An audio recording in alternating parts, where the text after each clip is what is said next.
Hey, welcome back. So I'm out here doing some work in the yard. I wanted to show you an easy way that I tie down the extra plastic pipe that I use for the downspouting. So to do this, you just need some metal wire here. This is a coated wire, pretty cheap, inexpensive. You can find it at the hardware store. Next thing you want to do is find a piece of wood to use as a stake. I have some firewood here, as you can see, for the fire pit. Maybe I can make two out of this. I'll try to split this in half here, so I do want that. Kind of missed on that one.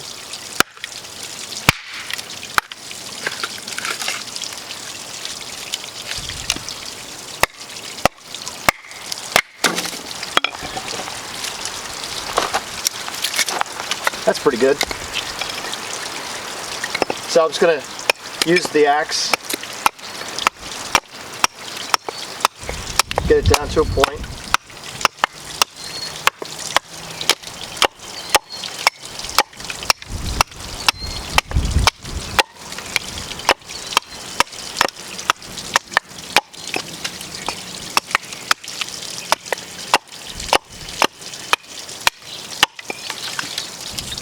Something like that.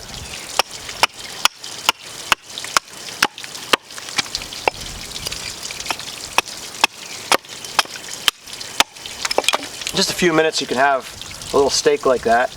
And now I just have to put a notch in here where I'm going to have the wire tie around.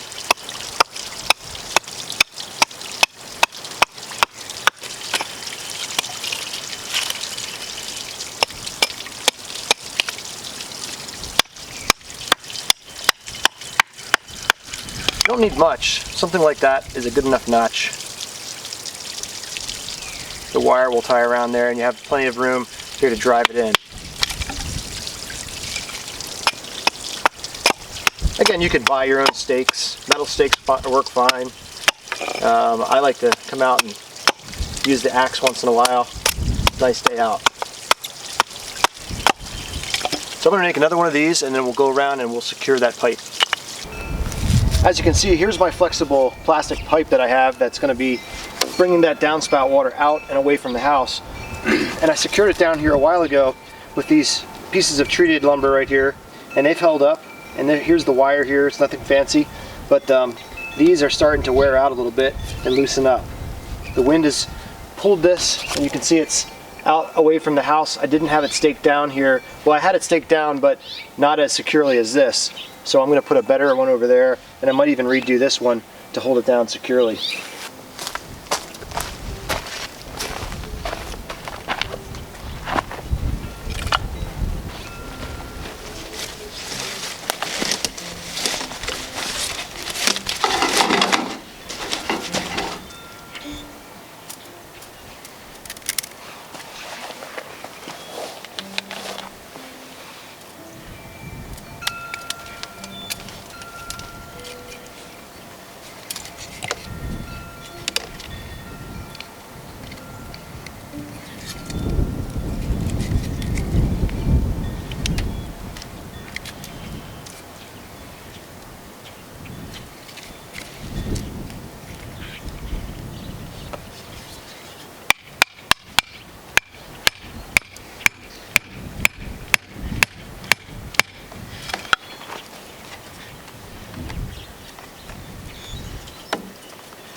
So a quick and easy way to secure this plastic pipe.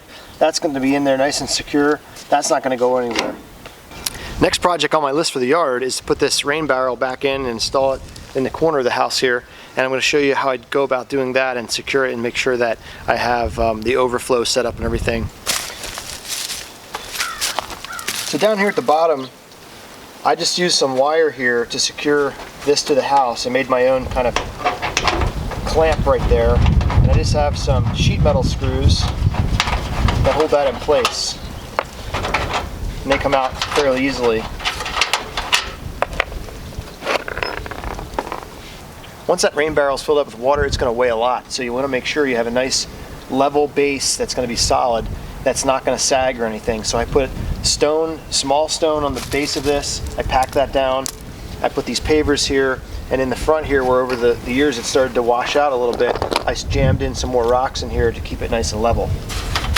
So this bottom part comes off. There's my 90, my elbow. And now this part just slips down there. And what I got to do is remove this section here. Now this top section can come off. And I'll just reinstall the 90 here, like that.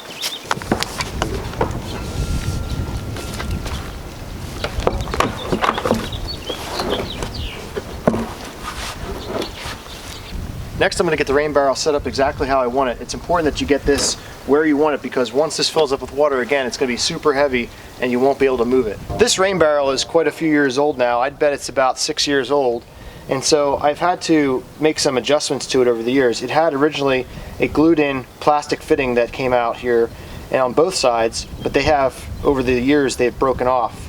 The ultraviolet light tends to break down the plastic and make it brittle. So I have a rubber stopper jammed in here, and that stops up this side. I use a piece of PVC pipe here, cut it to fit, and then I put some sealant around here to make a nice tight fitting here. And so this is my outlet right here. So this overflow is really important. If this fills up with water, that's going to start to flow out of there, so you have nowhere for the water to go. This will be against the house. That's a bad situation. You don't want that water running down your walls or your foundation. So you're going to need a way to get this water out away from the rain barrel. So I used some PVC pipe here that I painted black, put a 90 here and some fittings. And then I used this piece of pipe that I had left over from my pond project, where I put in a pond about 10 years ago. I have that hooked up so that this just fits in here like this. And it's not a super tight fit, but that's okay, because as it fills up, all that water runs right down there like that around the other side. So when I have it turned, this will actually go around out to the front, and I'll show you that final setup when I do that. So this will go on like this, and I'll spin it around. So now my overflow is going to go down there. My spigot's where I want it in the front. There's a hook that fits right here for the hose, and the hose will go like this. The only thing left to do is to put in the top.